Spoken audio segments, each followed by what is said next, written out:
Western Spring Television. Ours it is.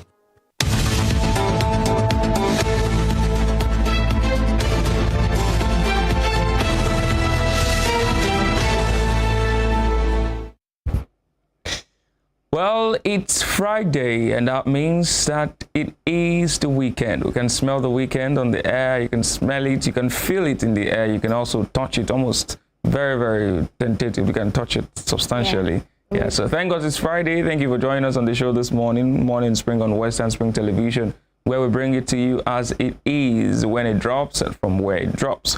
My name is Emmanuel Ujadugele. You can follow me on Twitter at EM Ujadugele, on Facebook, Emmanuel Ujadugele. And please do well to follow us on all our social media handles displaying right there on your screen, Facebook and Instagram. And on Twitter at WSTV_NG. On YouTube, you can subscribe to our channel, Western Spring Television.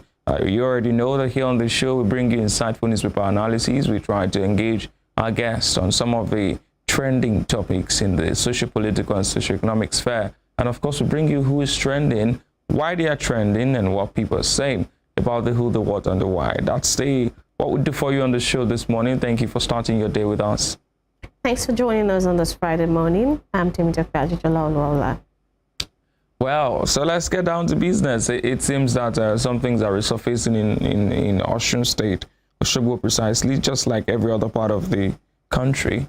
The few queues are getting really longer again. Yes. And it's very sad. Yes. It's really long. Scarcity. It almost seems like there's a forced scarcity somewhere, and people are out there again. You see them as early as 5, already queuing. So it's really terrible now. Well, it is really terrible, and we've always been saying and hoping that the government and regulatory agencies will come into this situation, swing into action, and do what is right to make life easy for people. All right, so let's go on a very quick break. When we come back, we'll bring you the papers and tell you what is happening around the country.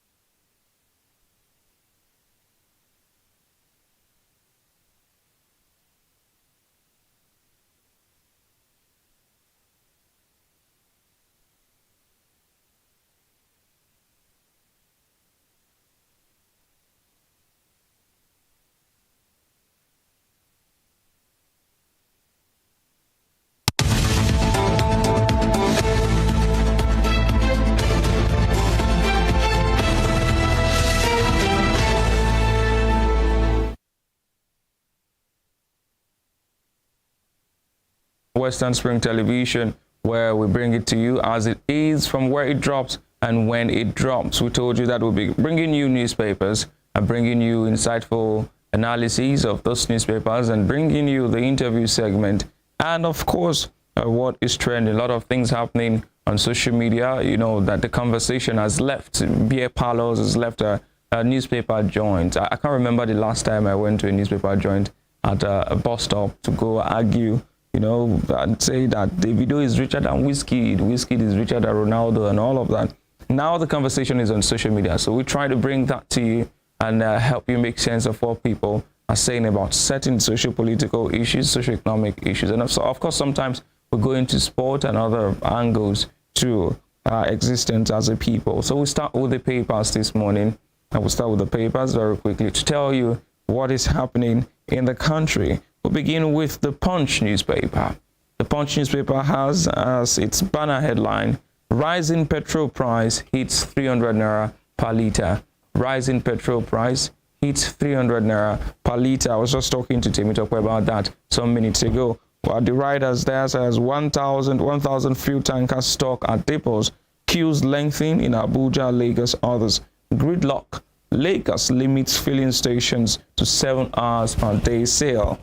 Quite interesting rider there, the one happening in Lagos, limiting fuel stations to 7 hours per day. Is that even okay? It's not okay at all. I mean, just 7 hours. We have several cars already that you can't even attend to in 7 hours, because you not only have cars, you have motorcycles, you have people who have removed their gen heads, the tanks of their gen, and they brought it, they want to buy. You have jerry cans as well. So this 7 hours is really too small to attend to these people. Yeah, it is too small to attend to them, and some persons have begun to leave their cars on queues, which I don't understand, because if you leave your car and then before you come back it's got into your turn, that means they may have circumvented, like just bypassed you to get the fuel. But another worrisome part of that story is the fact that there are about 1,000 fuel tankers that are stuck at their respective depots. But I can only imagine how much relief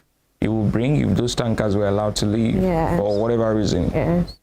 I'm sure it's because they couldn't get fuel in time, so they're just stuck there. They wouldn't leave because that's the sole purpose for going to all these places to get fuel. Already away from that story, you can see some pictures there. Slain NSCDC officers' families get automatic employment. This happened in one of the northern states. I can't quite recall now. I think Katsina or Kaduna. Bandits killed about 7 of the NSCDC officials, and they were buried. They were given a mass burial. Some of their bodies were returned to the government, I think, on Saturday last week, and they were buried. Some on Thursday, some on Saturday, and now it's good to see that their families get automatic employment. I have a problem with that. Sustainability. I actually have a problem with that. I read the news and I saw that the NSCDC has already promised to pay their accrued benefits to their families, and has also given them some undisclosed amount of checks. But the problem is this automatic employment, because going through it I saw that it was to replace their slain family members in NSCDC itself. I mean, is it that you cannot put word out that you're looking for replacements, or word out that you need employment, you need to employ other people? Because I don't think that these people are competent enough, and I don't see it as a good thing, because it's sort of like a reward. It still goes down to what we are saying, that you don't reward people with positions. No, you don't do that. Well, my issue with that automatic employment is actually sustainability. If you get that kind of employment, you may get kicked out in no distant time. Of course. Because it's just compensatory. It's not like it's something that you got on your own. Well, I would have preferred to probably place the families on salaries, it could even be automatic employment as well, but in their competent areas, not to replace this. Their family members. Well, like I've always jokingly said on the show, this is Nigeria, and sometimes some of the things that happen here, they are the stuff of fiction. I mean, the things you read in books and that's a fictive country, but no, we are living out a fiction in Nigeria. But then we pray that the souls of those slain officers who were doing their jobs rest in peace, and that their families find comfort and solace in life. But away from that, at the bottom strip of the paper, Kano, federal government probes 25 deaths from throat ailment. That's on page 10. And United Nations issues new COVID-19 rules for air travel. Page 16 of the newspaper this morning. And page 7 says, core members need special life insurance for elections. And not just for elections. I saw a very disturbing video yesterday of a core member serving in Osun here who was attacked by students, was stabbed actually all over the face. You could see blood and all of that for reprimanding the student. These are some of the hazards we've seen. I think I was in Osun State when there was the issue of a student getting a core member pregnant by diabolical means, somebody hitting someone with something. So yes, they do need some of this insurance for elections, particularly because they are the first point of contact when you go to vote. And so most persons don't even understand their role. They feel the core members can help change the direction of the election. And when you refuse, you may be in trouble. Yes. So we need something that can cover them, something that can make them feel safe doing the job, apart from the stipend they will be given. Yes. I also do have a problem with the fact that core members are being used as ad hoc staff at all. I know it's not compulsory, but even at that, I didn't expect that. So who would you rather they used? Yeah, I think you could recruit other people to do that. Other people from which students will be in school, you know? There are several other people who can do that, who would, do that. Well, don't forget that core members are technically federal government employees. They get salaries from the federal government. So. All right, above the nameplate, Atiku under fire for no votes, no contracts remarks. We'll be seeing more of that on Spring Trends. A lot of comments were being made about that statement by Atiku. I find it ridiculous.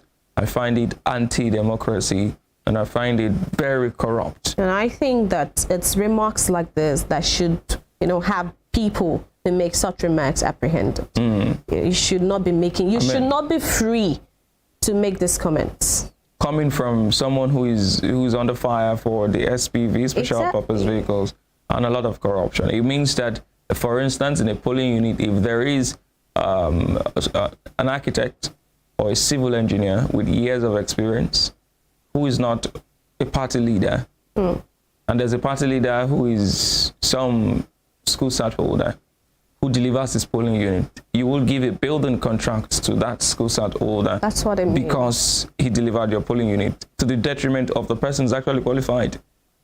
So the contracts now are dependent on votes. Yes. Yeah, the Nigerian system is really messed up, and it needs a lot of cleansing. Yes. We'll get more on that story on page 8. 2023, UK, EU, Australia issues security alerts. They keep issuing alerts. Yes, they are. They are. And I don't know why my country is not there. It is well. Well, on page 2 of the Punch newspaper, that's where you get that story. See what the UK, EU, Australia are saying about our security situation in Nigeria ahead of the elections. Throughout last year, 2022, there were a raft of security advisories, especially from the UK and the US, warning their citizens, don't go there, don't go to Nigeria, be careful there. These things help to actually stoke up tension. Sometimes, and funnily, after the warnings, none of those threats came to pass. There were no explosions, there were no sleeper cells activated in Abuja, and some of these things just help to overheat the polity. They make it hard for people to sleep. Because if people want to believe that if the UK is issuing a security advisory, that means they have so much information and all of that. But then I hope that we also get, I think we also issued a security advisory late last year, and told our people, if you are going to the US, you have to be very careful. If you are going to the, that was after the passports racketeering issue, people selling passports in the United Kingdom. Well, at the same time, we must also not neglect the fact that we do have security issues. We do. And it gets pronounced during electoral period. And on page 23, federal government revokes 3,402 mining titles. You see a picture of the Minister of Steels and Mine Development there, Olamide Kwandebite. And beside the nameplates, explosions rock South APC, PDP rallies. Explosions rock South APC, PDP rallies. We'll be talking about the PDP rally on the show this morning, but that will be later on the interview segment. Well, that's on page 2 of the story of the Punch newspaper. You can get more about the explosions rocking the two major political parties, or the two leading, but I can't say major. It seems we now have a 4-horse race now. The APC, PDP, LP, and NNP. So 2 of the leading parties read about the explosion rocking their rallies on page 2 of the Punch newspaper. All right, moving on quickly to the Nation newspaper. The headline says, Makinde Ayu's deputy shone Atiku's rally in Ibadan. And writers, why G5 governors won't join presidential campaign by autumn. Ex-vice president promises to make Southwest industrial hub. So I think this Makinde, and Makinde especially, shown in the rally is to be expected in Ibadan. Yes, of course it is. It is. Makinde is a G5. You wonder why a governor in a political party is at variance with his presidential candidate to the point of being absent at the presidential campaign. And in that same electoral year, that same electoral cycle, the governor is seeking re-election.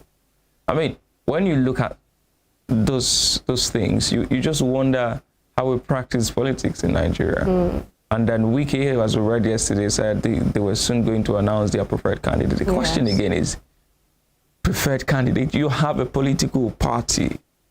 Then you have a candidate.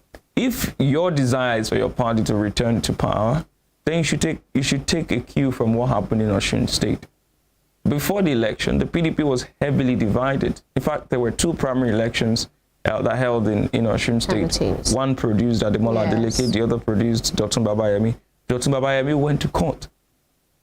But a few weeks before the election, he put a pause on his court process and campaigned for Adeleke, because according to him, what was important was for PDP to return to power. Yes. Immediately after the election, he went back to court until the Supreme Court, set aside his complaint. That's how you play your politics. At least get to power first. But Makinde is, I think, shooting himself in the leg. If the likes of Teslim Folarin can capitalize on this, it will be a really bad show for Makinde. To his own election. Well, that's for the G5 and the PDP to worry about. All right, just below that's the bottom strip says explosion rocks APC rally in Port Harcourt. That's on page 4. Diphtheria kills 25 in Kano. That's on page 6. And I'm still wondering why this has to linger this much, because the thing has broken out for a while now, and I expected that area would have been cordoned off immediately after the breakout. But then we have a center already at one of the hospitals there in Kano. But then we've always said that our government is more reactive than they are proactive. And this is another evidence of that. Yes, this is another evidence. I am sad that we actually do not pay attention to some of his seemingly lesser known health issues. A lot of persons did not know that Lassa fever killed quite a number of persons last year in Nigeria, about 200 or thereabout, or even above that. And now, if this is not curtailed, it could really be explode. I mean, 25 persons is a lot. It's a lot. We're talking about human beings, not animals. 25 is a lot, and so it has to be curbed before it becomes a major catastrophe and is exported out of the state. It also reminds one of the COVID-19 outbreak again, and how the Nigerian government, I don't think we have been, putting up awareness about that enough already. So until we start having serious cases again reported, before we start taking some very, very good measures to curtail these things. Well, we hope our government will do something quick to do that. All right, just above the headline, Nigerians should expect life-defining infrastructure, says Tinubu. Well, we keep hearing more and more promises. If and when he gets elected, we hope he would make good on that promise. Yeah, and same goes for all other candidates. We hope that whoever becomes Nigeria's president understands the gravity of this. I mean, it's the person will have a lot of jobs, a lot of things to do. Yes. A very big job across all sectors: health, education, security. I mean, even without the promises, you have a lot to do already. But making more promises, well, it means you have another stockpile. Yes, a lot to do. All right, just below the nameplate, NJC decries state's failure to pay judges' retirement benefits. Others, that's on page 5. More of the news is on page 5. These are some of the things, without justifying certain things, these are some of the things that make the judiciary compromised. If a judge is not sure of post-service years, they may want to, it happens to people in the civil service. Yeah. They may want to just do, cut corners to ensure that their futures are safe. Secure. Yes. But then the government and governors should do better. Yes, they should. They should. Above the nameplates, why petrol is scarce by major marketers. The per price hits 240 naira. We've been having fluctuating prices, and 240 here as a depot price. At the filling stations, we're having even up to 300 naira now. And we don't know how that is going to augur well for us, because the prices seem to be, increasing by the day. Yes, and we seem to be adjusting by the day. Someone was saying, I think we were having that discussion yesterday, that by now you should be seeing people on the streets, yes, shutting down everywhere, registering their displeasure. But because we're Nigerians, we always adapt. There are several factors that will not make that possible. For one, our government may not do anything. And two, instead of doing something, our government may react to the protest with some other measure. So it's really a two-way thing. So I think they've just noticed, or they've just decided that it's better to stick to the queues, keep paying the money, or park your cars at home and find other means of transport. Yes, get the bicycle and walk and cycle to work and keep fit. Exactly. I think this is the best time to keep fit now. Yes. All right, moving on to the next story. Finance Minister, economy on rebound. 3.5% growth projected. All these projections. The prayer we have, these projections as coming through. Well, as it is, or as it were, we are always very big on hope and projections, But then it's left to be seen the impact of that on the economy itself. Let's see how much it will grow. Let's see. All right, Lagos declares 4 work-free days for PVC's collection. More of that is on page 6. Yes. And CBN threatens sanctions for banks over new notes. That's on page 7. Well, Lagos is doing well to give free, 4 free work days for PVC's collection. That's good, because Lagos has been leading so far too in the PVC's collection. So I think they still need more time to get more people to get their PVCs. And then CBN threatening sanctions for banks over new notes. I think it was yesterday that the CBN said the banks are not coming for the new notes. And I was saying, if it's just like children. If children are not following instructions, you put out sanctions out there, give them punishments. And I think the CBN now is doing, what I expected to be done earlier.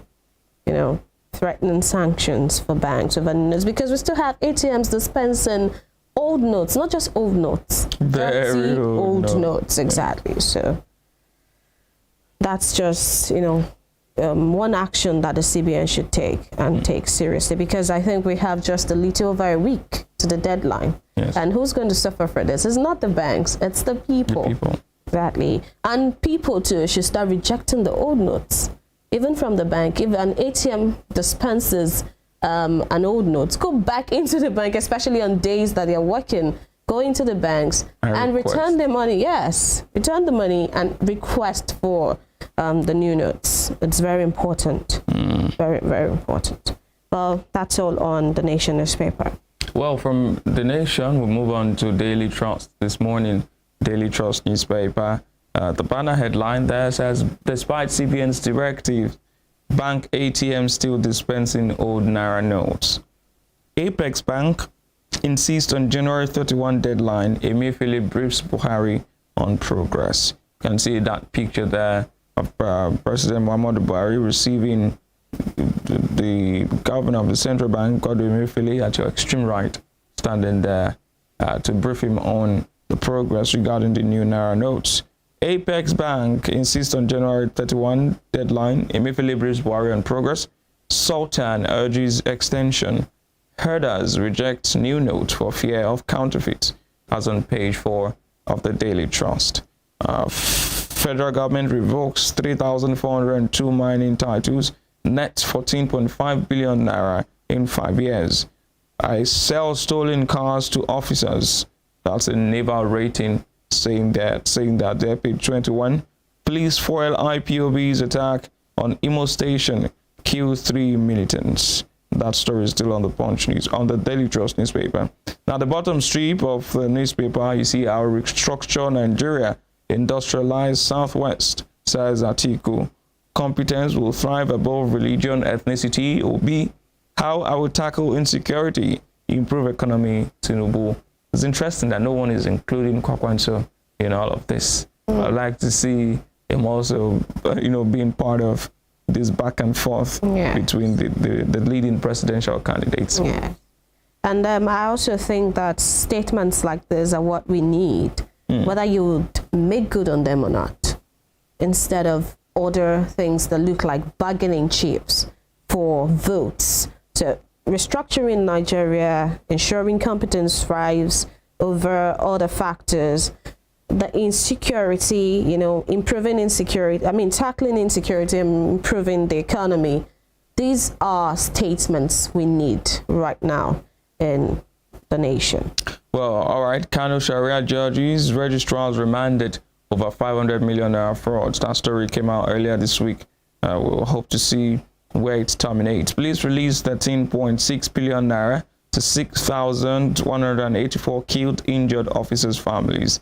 Diphtheria outbreak kills 25 in Kano, as on the Daily Trust newspaper, and you can see the reminder there of the schoolgirls of FGC Benue Yari, 584 days now. One student of Bethel Baptist School, Kujama, 556 days now in captivity. That's all on the Daily Trust. I hope we can breeze through the Guardian before we go to the interview segment of the program. Yes, the Guardian quickly. The headline says, again, petrol price adjusted to 185 per litre to appease marketers. And secret approvals of pump price are departure from PIA objectives. Marketers seek full deregulation.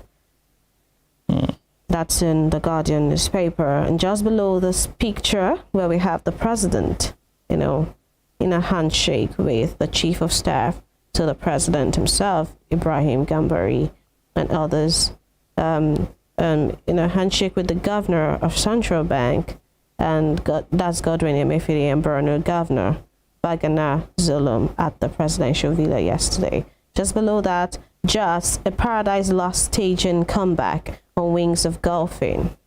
And the bottom strip of the paper says, CBN intensifies sensitization, asks Nigerians to reject old banknotes from banks. More of that story is on page 18. And 2023 elections, INEC stakeholders offer assurances on insecurity, beavers. That's on page 6. So we have the CBN sensitizing people not to to reject the old banknotes from banks themselves. And INEC also reassuring people,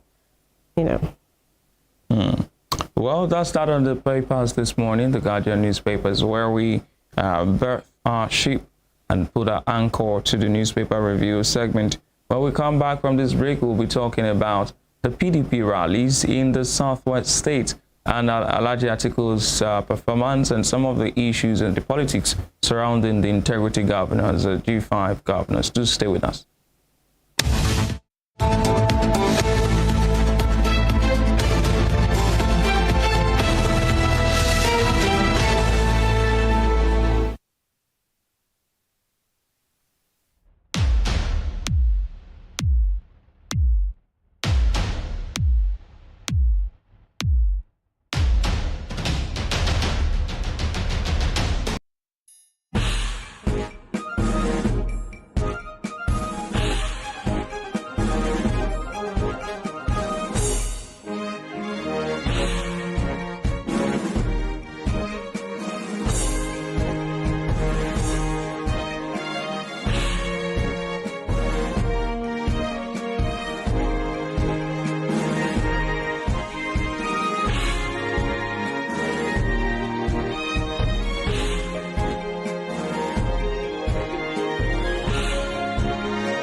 Western Spring Television. Ours it is.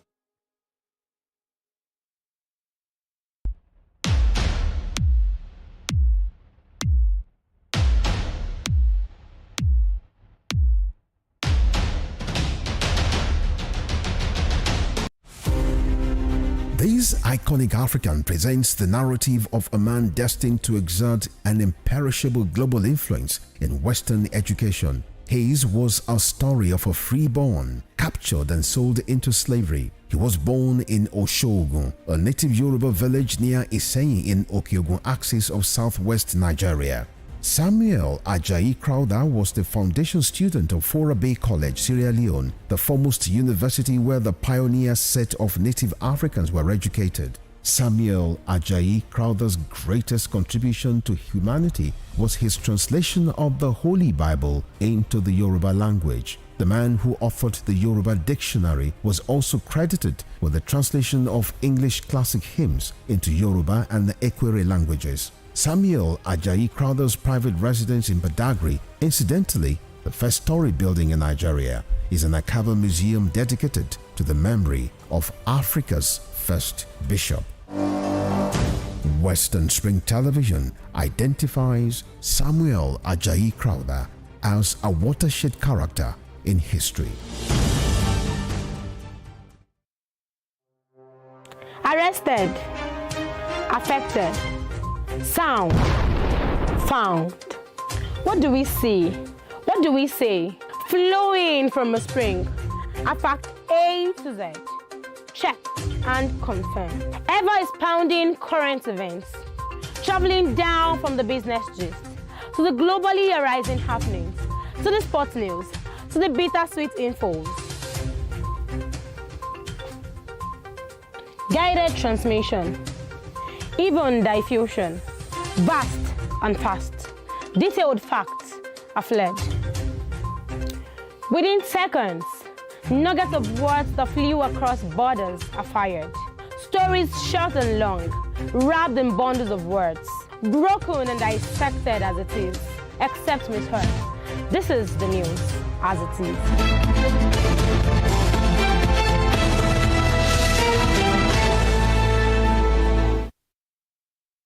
All right, welcome back to the show. And if you're just joining us, it's still Morning Spring on Western Spring Television, where we bring you what is happening around you and have discussions around some socio-political issues, some socio-economic issues affecting the polity. And this morning we'll be talking about politics and politicking in the opposition People's Democratic Party.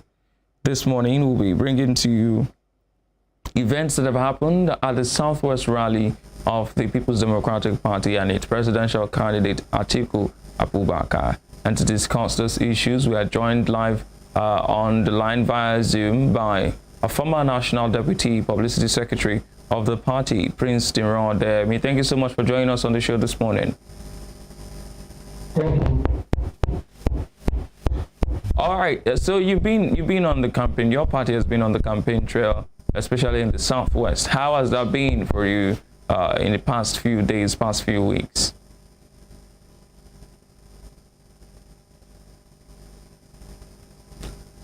Prince Adeyemi, can you hear me? Okay, so I said that your party has been on the campaign trail in the Southwest, recently, past few days, past few weeks. And how has that been for you and the party? Yeah. You know well, and you can see from the turnout of the electorate, we agree with you that the PDP is a party that is going to win the better election and the sector. We are not that everybody, and we're not saying that we don't do justice, but when you look at issues that and you people has really put itself forward as the country, a party that wants to do and the party that is ready to defeat the infidels. And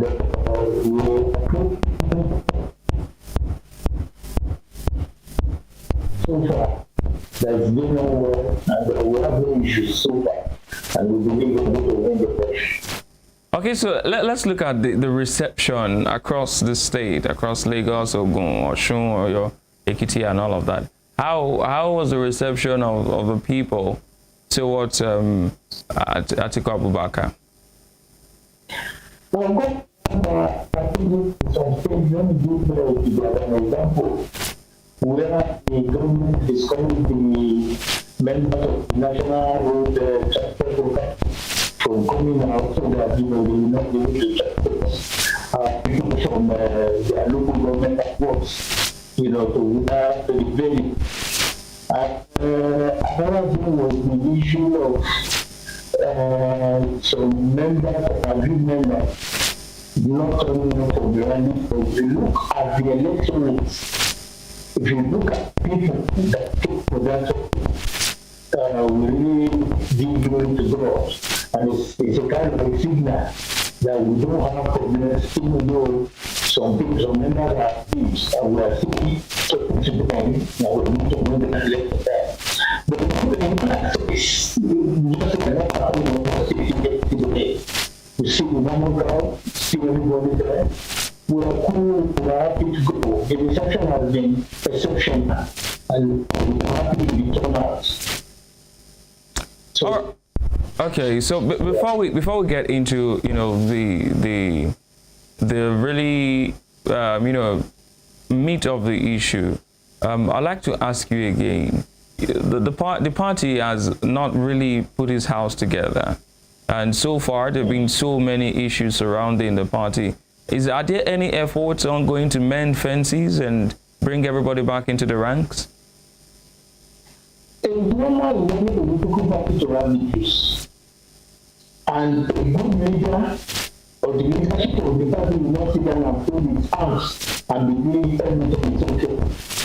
Of course, there are people who are not happy with the way things are going. There are people whose agitation and personal demands are not met. All these are issues. Okay. In politics, we continue to talk on daily basis. We continue to have meetings. We continue to appeal to them. We continue to press them. And we are hoping that if you prefer that politics is a game, if you prefer that 24 is a long time in politics. All right, Prince Odeyemi, we're having issues here in you. So we need everybody to be on board to be able to win the election. Okay, so all right, so we'd like to Prince Odeyemi, we'd like to go on a very quick break. Now, please stay on the line. We'll get back to you shortly. We'd like to come back after this break.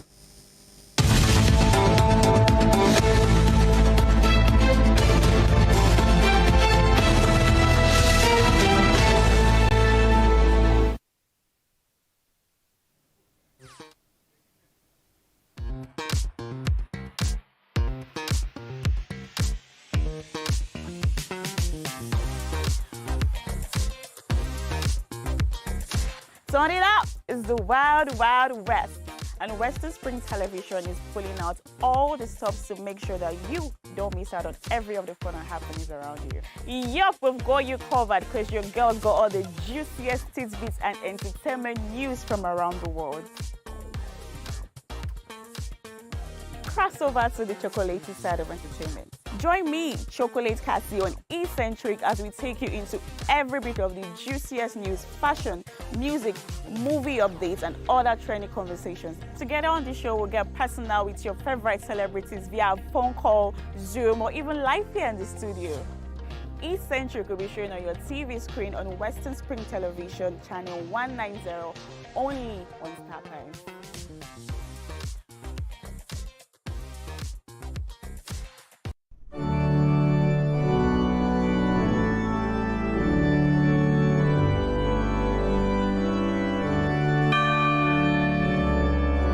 Here are 5 amazing fun facts I bet you never knew about Christianity. Number 1, there are over 2.4 billion Christians worldwide. Amazing fun fact number 2. The Bible is one of the best-selling books of all time, with more than 100 million copies sold every year. Most Christians believe in heaven and hell. The Bible is the most translated book in the world, with more than 3,000 languages. Amazing fun fact number 5. Most Christians throw science out of the window without realizing that most scientists are Christians. Hello, I am Pastor Steve Akinwumi. And I am Dr. Adeoye Oyewole. Join us as we highlight and discuss day-to-day issues pertaining to the day-to-day living of every Christian. Issues in Christendom shows every Sunday on Western Spring Television, channel 190, only on StarTimes.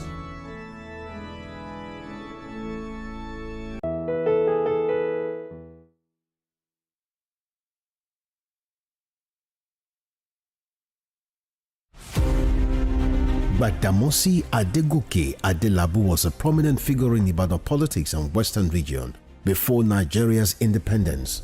He was a key founder of the National Council of Nigeria and the Cameroons, a political party that held lofty the torch of liberty for the two West African countries. He carved a niche for himself as a wordsmith and a creative speaker. The nickname Kwenkele Mens was a natively corrupted version of Peculiar Mess, his bombastic English language style often used to score proceedings at the parliament. The author of Africa in Ebullition, a handbook of freedom for Nigerian nationalists, was Nigeria's Federal Minister of Natural Resources and Social Services between 1955 and 1956. He died in an auto crash on the 25th March 1958 at the age of 42. Western Spring Television identifies Adegoke Adelabu as a watershed character in history.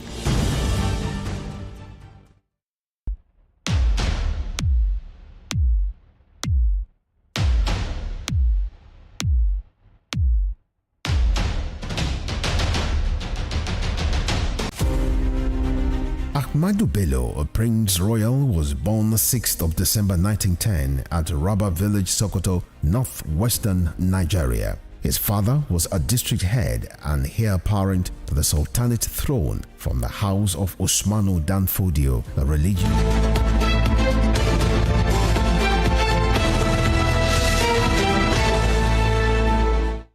All right, welcome back to the show. Welcome back to the program. So we've been speaking with the former National Deputy Publicity Secretary of the People's Democratic Party, PDP, Prince Dinro Odeyemi. Thank you so much for joining us back on the line, Prince Odeyemi. Thank you very much for the opportunity. All right, so you were making a point about your party trying to mend fences. Yes. I said there is no political party in Nigeria that does not have research problems. In APC, people of virtually all the political parties, in as much as a human being coming together to form an association or to form a political party, you all have one issue or the other. You will not be able to put the honest and expectation of individuals. So it's normal. But what is ideal and what makes a political party better is resolving those issues. So I'm assuring you that very soon, with the process of resolving on a daily basis, comes out positively that you will. 24 hours is a long time in politics. We are talking to ourselves. We are meeting from time to time, and we are sure that. All right. So let's get down to the politics now itself. In Ekiti, on the 18th or 17th thereabout of January, your candidate was in Ekiti to campaign. But surprisingly, former governor of the state, Ayodele Fayose, was absent. 7 out of the 9 National Assembly candidates contesting on the platform of the PDP shunned that event. 20 out of the party's 26 House of Assembly candidates and some state working committee members loyal to Fayose were also absent at the rally that held at the Ekiti Pavilion. Now, what do you make of this? How do you think this will affect your party's chances in Ekiti State if your National Assembly candidate and the House of Assembly candidate were not present or are not even partaking in the campaign? How do you vote on that day?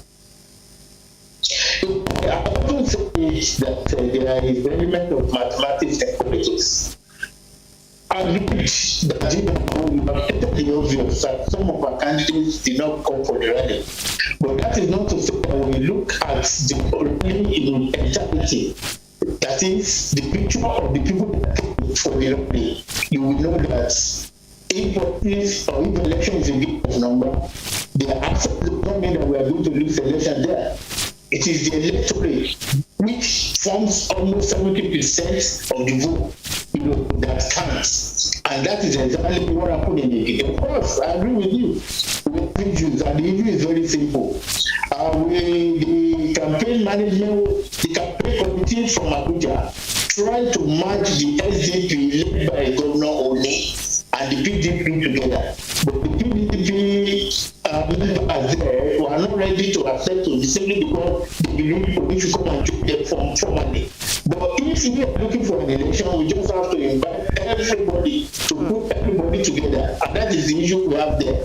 But about the rally, yes. But internally, when the something is, we are bringing everybody on board and we're going to win an election in Ekiti. All right, let's come down to Ibadan. Governor Seyi Makinde was absent at the rally as well. What do you make of that? Because like it or not, directly or indirectly, these people influence the vote of, their citizens. The more you look, the less you see. That Governor Seyi Makinde did not attend the rally yesterday is an indication that, we are playing politics among ourselves. Who else is not there apart from Governor Seyi Makinde? The chairman of the party was there. All the candidates, senators, out of Maternity, all there. Was Ambassador Arakwaja there, Prince Odeyemi? So it's only Governor Seyi Makinde. So it doesn't really matter. And if you look at the crowd, Prince Odeyemi, was Ambassador Arakwaja at that event?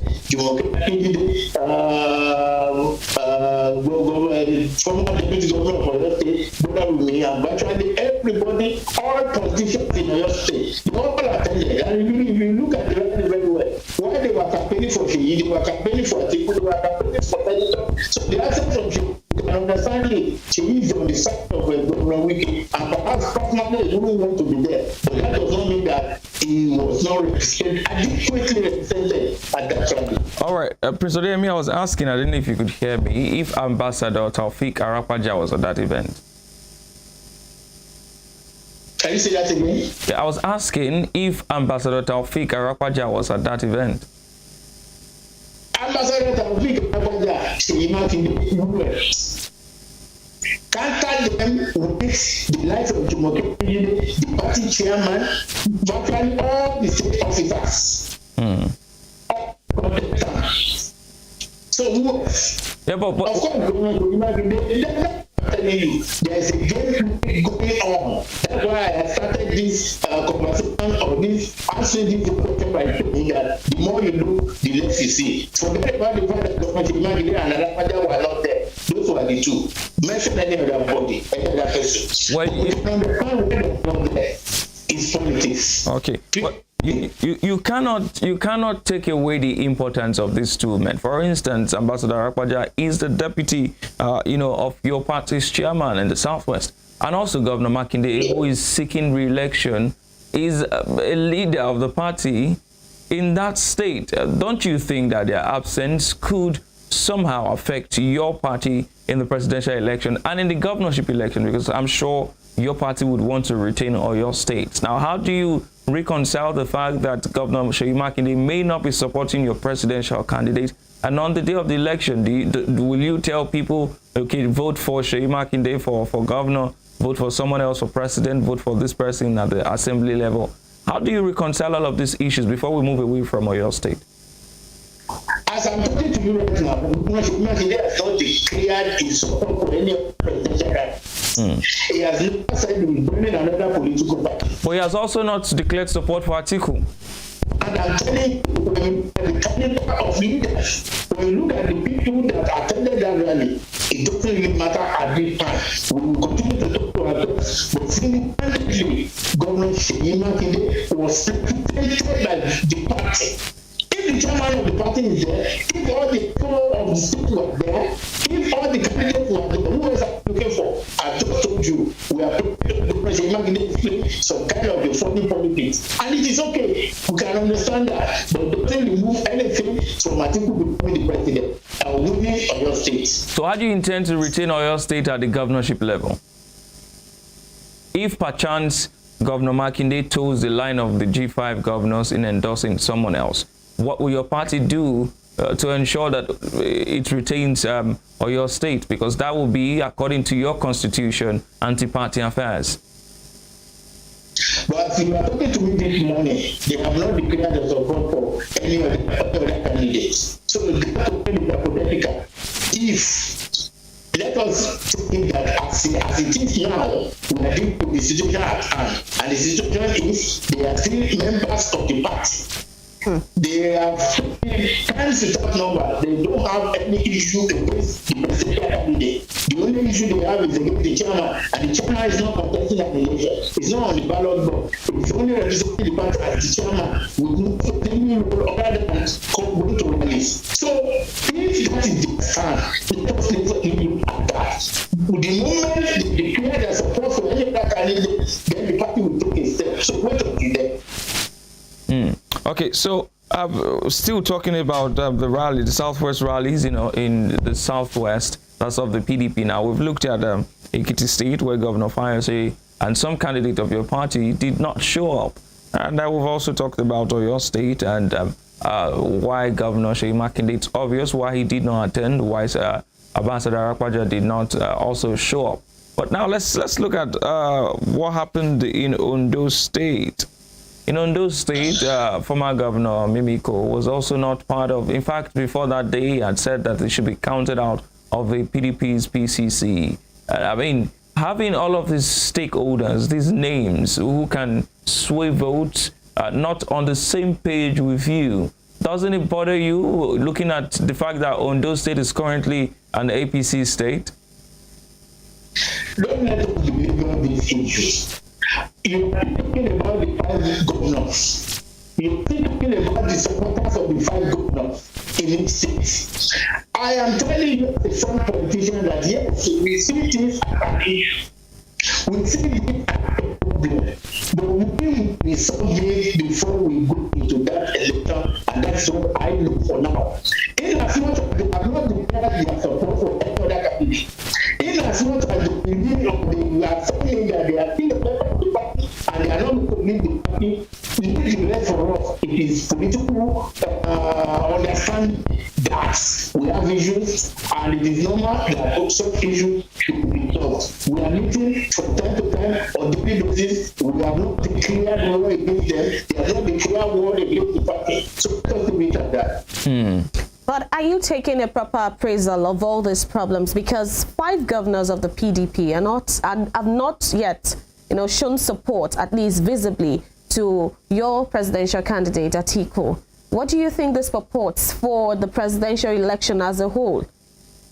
If by this time there's still not, don't you think, in addition to that, don't you think that the absence of endorsement in itself is no endorsement and support by this stage? Delay is never a denier. Yes, we have not agreed. They have not declared. The party has not taken a step. We still have several weeks into the election. They have the idea is that tomorrow, and you may say, okay, this problem of this, other than lose this election because what I think before me is a failure. I am ready to resolve. There's no sacrifice that is too much for anybody to pay at that time when we see failure staring us in the face. We don't do that. We don't have any other.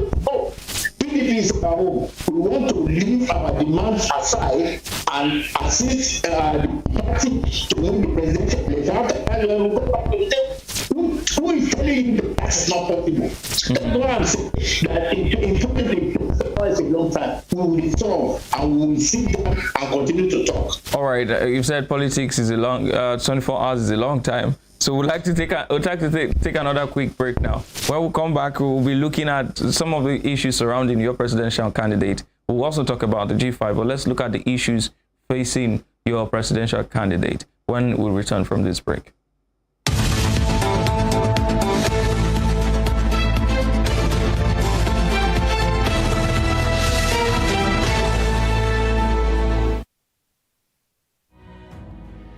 According to the words of Michael Forbes, one who never asks questions either knows everything or nothing. Watch me as I ask the questions you think no one wants to answer. Even questions, it appears, no one has got the guts to ask. My name is Femi Adefila, and I've got the gut. Let's ask the pertinent questions and watch as we get answers.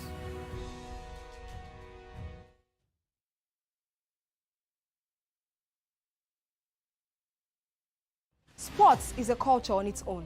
It has its own language, its own people, with their own way of life.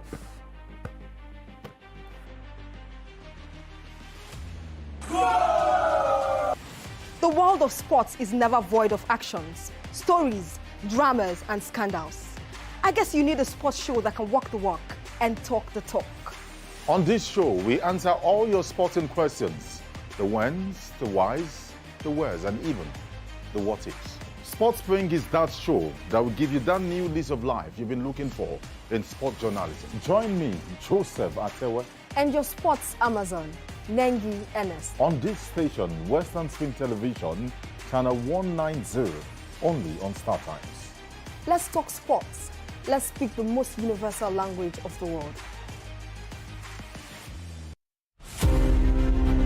The name Adolf Hitler exudes a gale of bile from millions of people who were victims of his autocratic rule and love, from fanatical supporters of his imperial aggression. Born April 20, 1889, at a small Austrian town sandwiched between Austro-German frontier, Adolf Hitler spent most of his childhood in Linz, the capital of Upper Austria. As a very prominent stakeholder in the horrific events of conflicts in Europe, Adolf Hitler could simply go off as the sole mover of the Second World War. 40 million Jews were murdered in the gas chambers of various Nazi camps on the orders of Adolf Hitler. Thousands of Adolf Hitlers still live in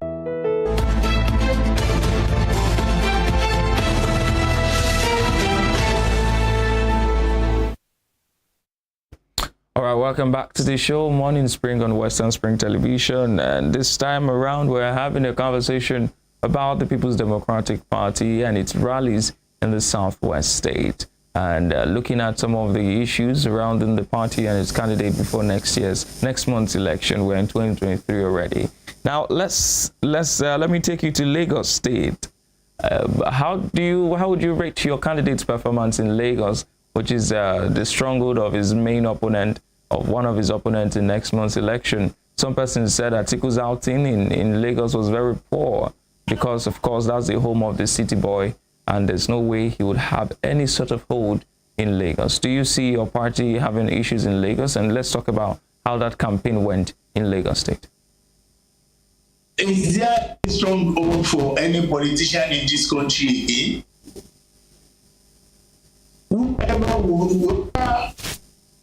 Can anybody believe that Obi will spring surprises and gather enough support around the country? Lagos State that you are talking about is no man's land. Lagos is a cosmopolitan city. Where you have the Yoruba, you have the Igbo, you have the Hausa. Yes, forget about that. It is being controlled by the APC. This time around, this is a presidential election. And if you ask any APC member or even the people who are Tinubu presidential campaign, they will tell you that Lagos is no longer their home, but they are not, nobody's sure of anything. We have the Igbos who have told the APC practically that they are not going to vote for them. We have our people on ground saying, yes, auto get to APC in Lagos State. It is now the turn of PDP. So as we are concerned, we are going along with our own strategy to win Lagos for Atiku and ensure that Jandor wins the election in Lagos State. So we have our own strategy for Lagos State because we have lost Lagos State for years. But we want to take it back now.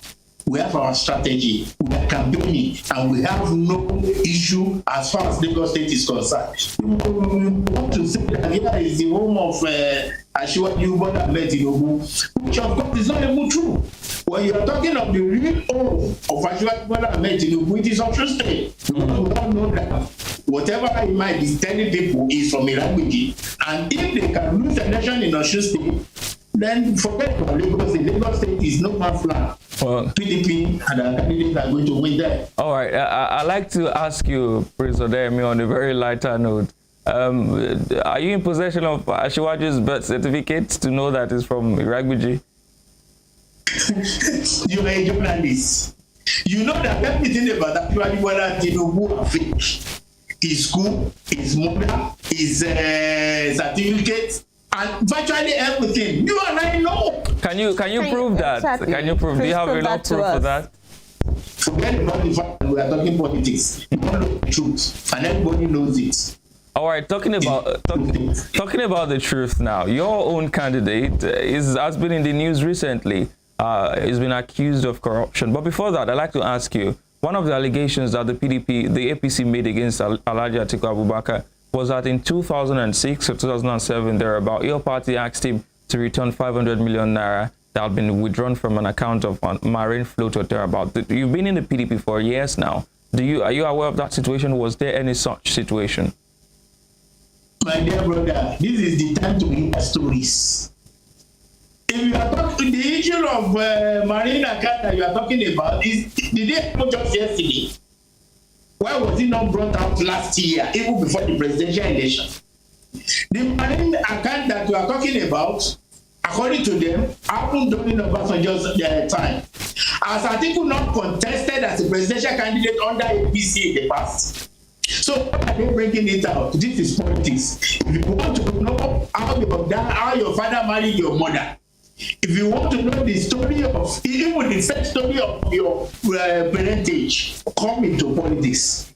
That is only with the story. And that is exactly what is going on with Atiku and the Marine account that you are talking about. About that. Why are they bringing out few days to the election? And what the personality of the person bringing it out? This is the time for APC or for every political party to say, oh yes, I want to tackle my opponents, either rough tackling or whatever, or foul. It doesn't really matter to them in politics. Nigeria or all this part of the continent is not a place where we play politics with the spirit of sportsmanship. It's not a place where we play politics of issues and ideas. It is a place where we play politics of blackmail, and that is exactly what you are saying, what you are saying. But we as PDP, we won't engage them on that line. They can go to court, they can go to anywhere, they can go to let them bring it out. Look at the authorized department that will query Atiku, not all the talks here and there, not all these gossip here and there. We will not respond to it. We will remain focused and continue with the campaign, which is exactly what we are doing. Let's talk about, you were saying something about allegations now and all of that. But even within your party, your chairman, your national chairman, has been accused of being corrupt by, of course, the obvious person, Wike of Rivers State, saying that Ayu took some money from the presidential campaign, presidential primaries and all of that. Now, when there are external issues, you can defend them. But when you have internal issues like this, some of these revelations and allegations, does it bother you, the kind of perception that people have about your party?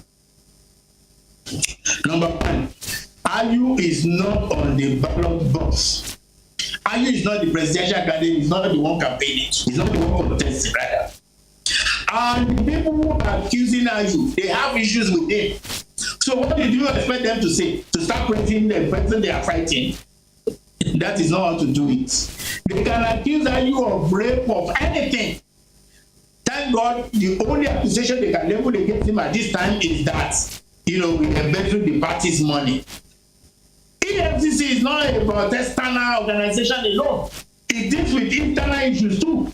So if indeed they know or they can substantiate this issue, they should go to EFCC and leave us with whatever it is. It is a campaign against ourselves, which does not concern the electorate in a way. It's normal in politics. We are talking about our own. Even in APC, I never accused themselves of, presenting a Muslim tickets, and some people not leaving the party because of that.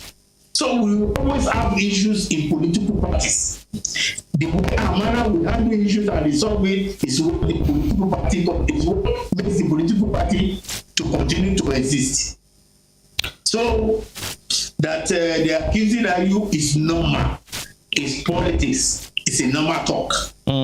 Okay, so let's look at the southwest state in Nigeria now. We have 6 of them: Ondo, Osun, Oyo, Ekiti, Lagos, and Ogun State. Out of these 6 states, the PDP has just 2. That's Osun and Oyo. And Oyo. Yes, you have Ondo, Ekiti, Lagos, and Ogun for APC. That's 2 over 4, 2 over 6 rather. Without having 4 governors, and having one governor who is new on the job, and another governor who is at variance with your party and its candidate, what are your chances in the Southwest, Prince Adeyemi? Our chances are bright. Where you think we are going to lose, what we need to take there is 25%. And will you get that? In the Southwest, yes, we will win at least nothing less than 5 states. We win 5 states hands down.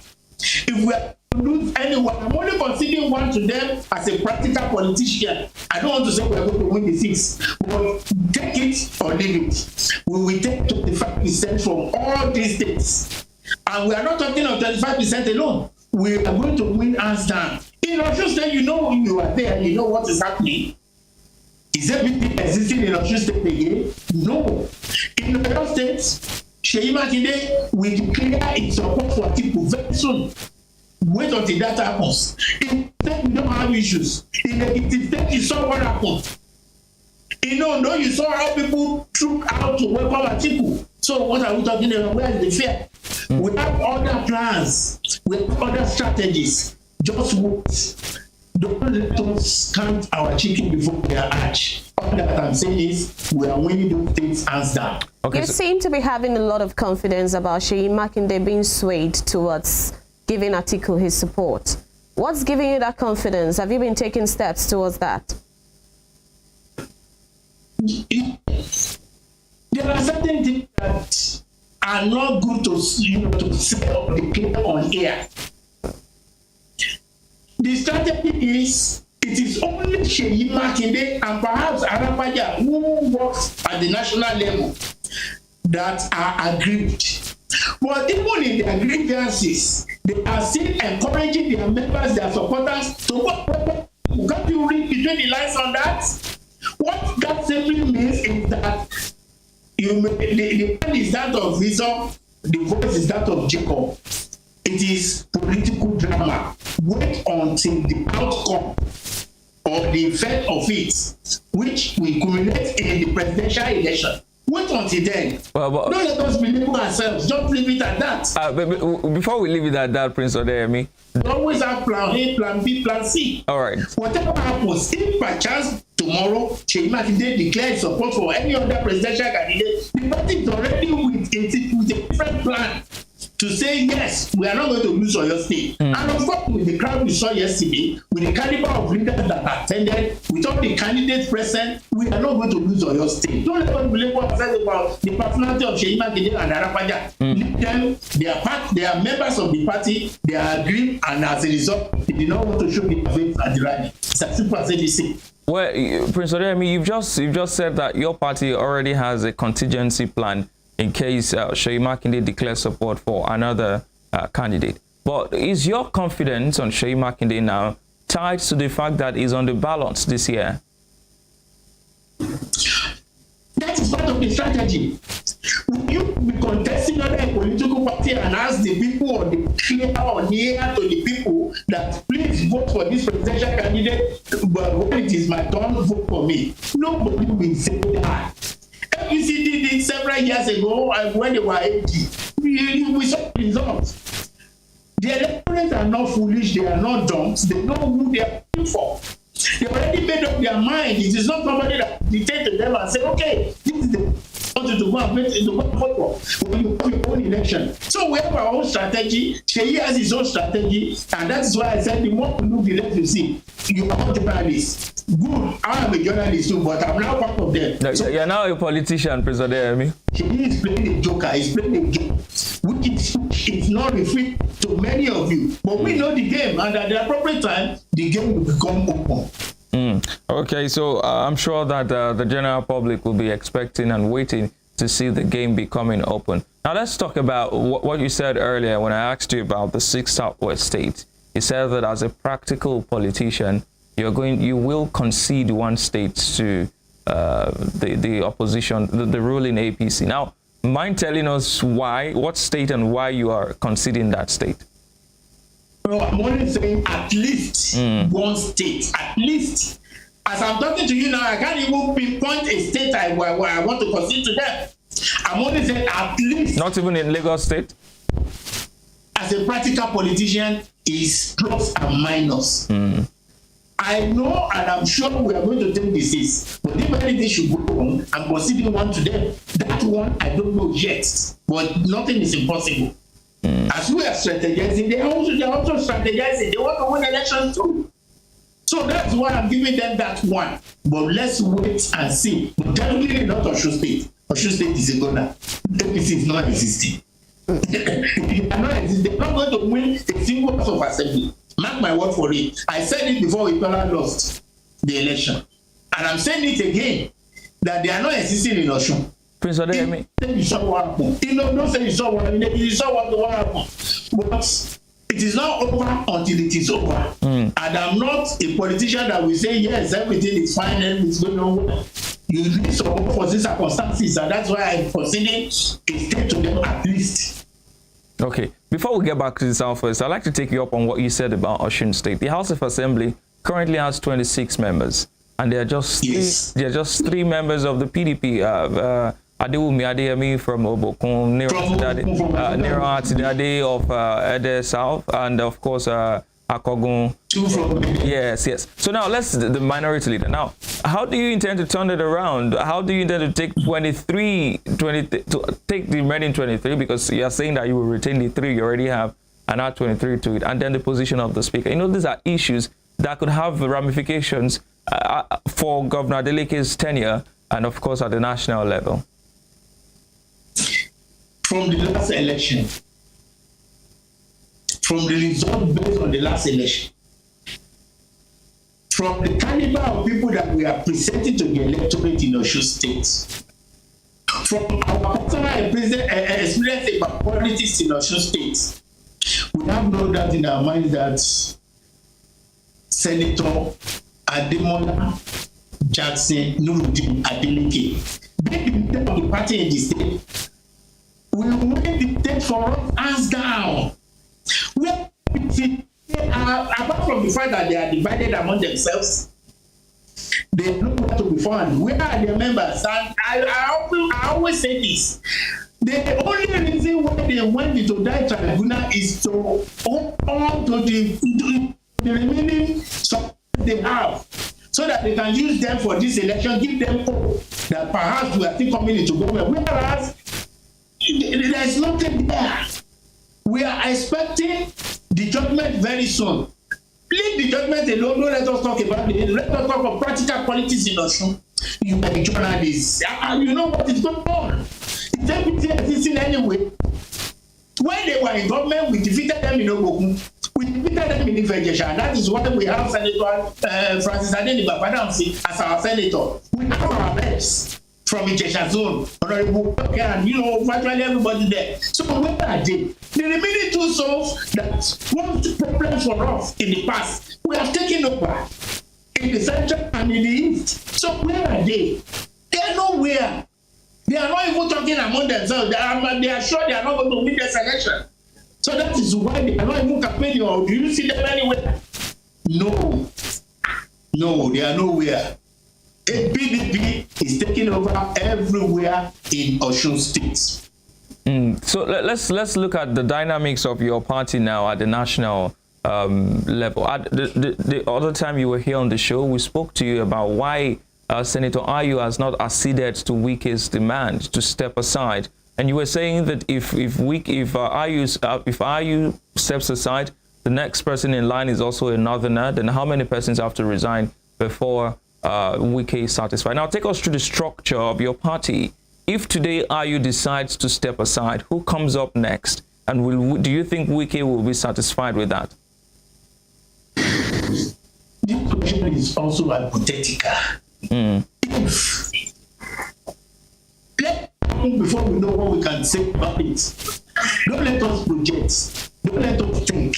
Well, it is at the detriment of your party if you're not projecting. And in whichever way we are going to resolve it, we will sit down, talk among ourselves and rearrange. But that is not the main issue now. The main issue is we want to win the presidential election, and we are going to that election, in such a way that we just must win. So the question of the issue of chairman, the issue of weekend, it will remain an internal issues that we are trying to resolve and we are looking at. So if Ayu resigns, who is going to take over? It's a projection. Let it happen. God and the people who are in charge will give us direction and instruction on what next to do. But if you're hoping to win, one of the ways to do that is to put your house in order. Or are there other ways that you want to do this? I agree with you. We are putting our house in order. And that is why, if you see the campaign in Oyo State yesterday, nobody at this governor, Seyi Makinde, people were campaigning for him. The moment they mention Seyi Makinde, they mention Atiku, they mention senators and reps. So that is a clear indication that even though we issue among ourselves, we are not fighting the war in such a way that we want to lose this election. So we put our house in order, and that is why we continue to talk among ourselves. Whenever we are putting these meetings at night, you will not be there, you won't know. You are journalists, leave us, it is our business. We know how to conduct it. We are meeting, we continue to talk. Just wait until that last minute that the miracle is going to happen, that PDP will say, okay, we are now united. And nobody is failure steering them face like this and continue to work towards that failure. We have not seen that, and that is why perhaps we continue to talk. But when we see that, we will all reset our brain and come back as a united house. Will it be too late for you to reset and come back, Prince Odeyemi? Time is too late. And that's why I continue to say, if what is, leave us with it. 24 hours is a long time. Anything can happen at any point in time. Well, then maybe it's safe to say that this is one of your party's gimmicks to win or to win this, coming election. This late-minute agreement between you and the other aggrieved governors. Can you repeat the question again, please? I said, is it safe to say that this might be a gimmick of your party to win this election, like one of your strategies? Because you've been talking about this 24-hour factor. No time is too late, and no time is too short. In fact, as a matter of strategy, it is also good to delay the outcome of whatever decision you are going to take towards that election. Because who said that if you finish this one, you are not going to have another issue. But if we finish this issue towards the end of that election, we are probably not going to have any issue before casting our votes, for people. So we are not disturbed about the timing. We are not disturbed about the timing. It is the final decision that matters. And I am assuring you that all decisions that we are going to take at the end of the day, it will come to a time that everybody will now have to petition their personal grievances in the larger interest of the country and the people who are suffering, because we want to rescue them. So that decision will come foremost on the minds of everybody, and whatever is their personal issue, we have to be dropped and we face that election so that PDP will win. All right, Prince Odeyemi, we'll soon let you go. But before we do that, is there a reason Atiku Abubakar shunned former President Olusegun Obasanjo in Ogun State? Is there a reason he didn't stop by to, catch up with his old boss? If General Olusegun Obasanjo has declared his support for a candidate, if Atiku should now decide to go and visit him, I'm sure the press will have their own interpretation for that. And if you have declared support for somebody, what else am I coming to do in your house, or am I coming to beg you? Not even exchanging pleasantries as boss to subordinates. No. Yes, they can always do that on phone. They can always meet somewhere else, but not when he comes for a campaign in Ogun State. We don't want any distraction. We don't want any misinterpretation of whatever might be his action. And that is why he went straight into the campaign and came out of Ogun State to other states. Okay, so before we let you go now, let's look at some of the statements that your candidate made that has actually been causing issues. One of the statements was when he was trying to lump together, some ethnic groups, talking about the South and the Southeast, and referring to them as whatever they may call themselves. I saw that video yesterday on Twitter, and it was giving a different interpretation. And also his statement about people getting contract as rewards for voting him, saying if you don't present evidence of winning your vote, you will not get contracts. Do you think that that is good for the polity? Politics has become the issue now. That statement is to ginger everybody up. If you want to benefit from this system, if you want to say, yes, I'm a good member or good PDP person, I'm a leader, you should be able to win your ward, you should be able to win your local government, you should be able to win your state. And it is the combination of all this in the country that will make us to win the election. It's a kind of a challenge.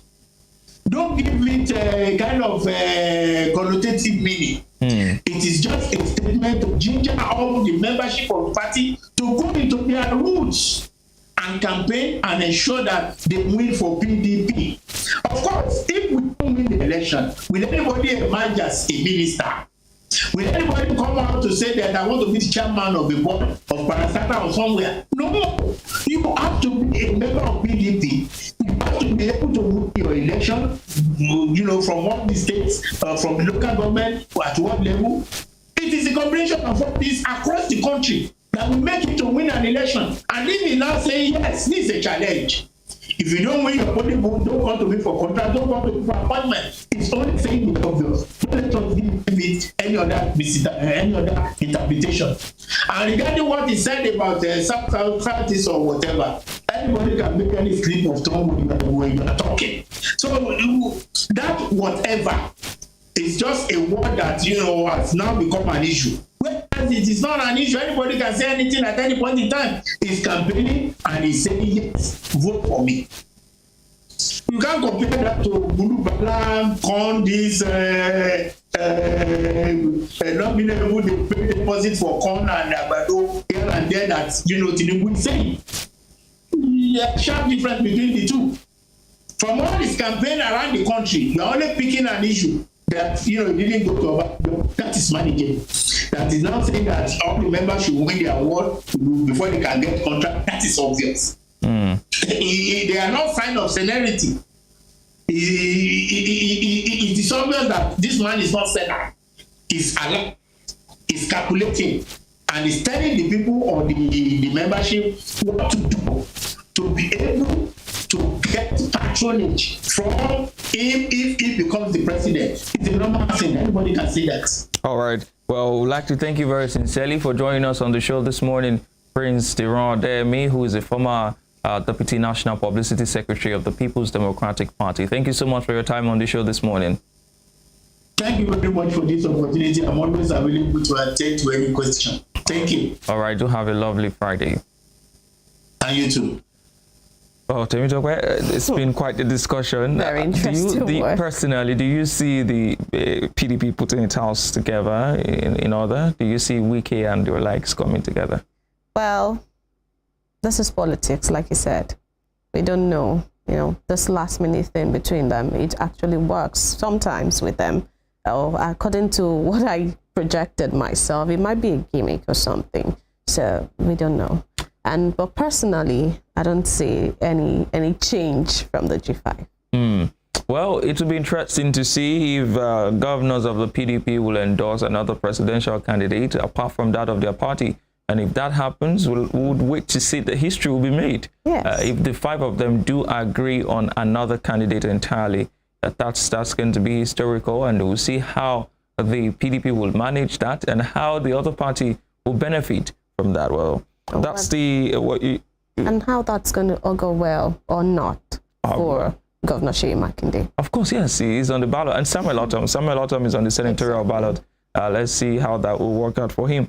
Well, we'd like to leave that on the show this morning. That's the interview segment, the TGIF edition of the program, Morning Spring. I will be coming back after this break to bring you what is trending. But then, Temitope. Thanks for joining us this Friday. Have yourself a lovely weekend. I'm Temitope Ajitola Oluwaola.